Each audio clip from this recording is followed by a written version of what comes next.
প্রিয় শ্রোতা, আসসালামু আলাইকুম। আশা করি সকলেই ভালো আছেন। সকলকেই শুভেচ্ছা জানিয়ে শুরু করছি আজকের ভিডিও। আজকের ভিডিওতে আলোচনা করব ইসিটার ট্যাবলেট নিয়ে। ইসিটার ট্যাবলেটটির কার্যকারিতা, পার্শ্ব প্রতিক্রিয়া, সেবনবিধি বিস্তারিত আলোচনা রয়েছে ভিডিওতে। বিস্তারিত আলোচনা জানতে ভিডিওটি শেষ পর্যন্ত দেখুন। ভিডিওটি ভালো লাগলে লাইক, কমেন্ট, শেয়ার করুন। প্রতিদিন মেডিসিন বিষয়ে ভিডিও পেতে চ্যানেলটি সাবস্ক্রাইব করুন। ইসিটা ট্যাবলেটটির উপাদান হচ্ছে ইসিটালোপাম। ইসিটা ট্যাবলেটটির প্রস্তুতকারক হচ্ছে বাংলাদেশের সুনামধন্য কোম্পানি হেলথকেয়ার ফার্মাসিউটিক্যাল লিমিটেড।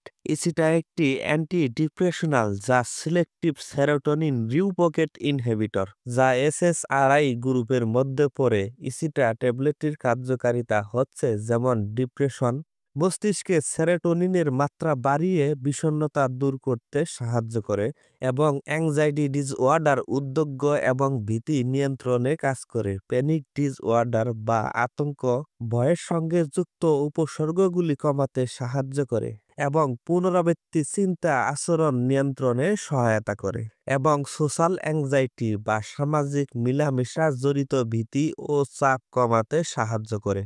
ইসিটা ট্যাবলেটটি সেবনের নিয়ম হচ্ছে একজন প্রাপ্তবয়স্ক রোগীর জন্য 5 থেকে 10 এমজির একটি করে ট্যাবলেট দৈনিক একবার সেবন করা যেতে পারে। শারীরিক অবস্থার উপর নির্ভর করে মাত্রা কমিয়ে অথবা বাড়িয়ে চিকিৎসা দেওয়া যেতে পারে, অথবা ইসিটা ট্যাবলেটটি সেবনের পূর্বে অবশ্যই একজন রেজিস্টার্ড চিকিৎসকের পরামর্শ অনুযায়ী সেবন করতে হবে।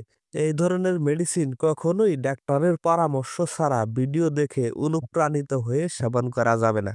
আমরা শুধু আপনাদেরকে মেডিসিন বিষয়ে প্রাথমিক একটি ধারণা দেওয়ার চেষ্টা করছি, চিকিৎসা নয়। ইসিটা ট্যাবলেটটি সেবনের ফলে সাধারণ কিছু পার্শ্ব প্রতিক্রিয়া দেখা দিতে পারে, যেমন মাথা ব্যথা, মাথা ঘোরা, ক্লান্তি, ঘুম ঘুম ভাব, বমি বমি ভাব, কোষ্ঠকাঠিন্য, ডায়রিয়া, ক্ষুধা বেড়ে যাওয়া বা ক্ষুধা কমে যাওয়া। কিছু কিছু ক্ষেত্রে এমন পার্শ্ব প্রতিক্রিয়া দেখা দিতে পারে, যেমন মুখ শুকিয়ে যাওয়া, আত্মহত্যার প্রবণতা, হৃৎপিণ্ডের গতি বেড়ে যাওয়া, অত্যাধিক স্নায়ুতন্ত্রের উত্তেজনা, মানসিক চাপ, অস্থিরতা, অ্যালার্জি, ত্বকের র্যাশ, খিঁচুনি, মস্তিষ্কের অস্বাভাবিক কার্যকারিতা সহ ইত্যাদি পার্শ্ব প্রতিক্রিয়া দেখা দিতে পারে। এই সকল পার্শ্ব প্রতিক্রিয়া দেখা দিলে ইসিটা ট্যাবলেটটি সেবন বন্ধ রেখে অতি দ্রুত ডাক্তারের সঙ্গে যোগাযোগ করতে হবে। ইসিটা ট্যাবলেটটি গর্ভ অবস্থায় ও সন্তান দানকালীন সময়ে ব্যবহার করা যাবে কিনা তা এখন পর্যন্ত সঠিক কোনো তথ্য পাওয়া যায়নি। তাই গর্ভ অবস্থায় ট্যাবলেটটি সেবনের প্রয়োজন হলে অবশ্যই একজন রেজিস্টার্ড চিকিৎসকের পরামর্শ অনুযায়ী সেবন করুন।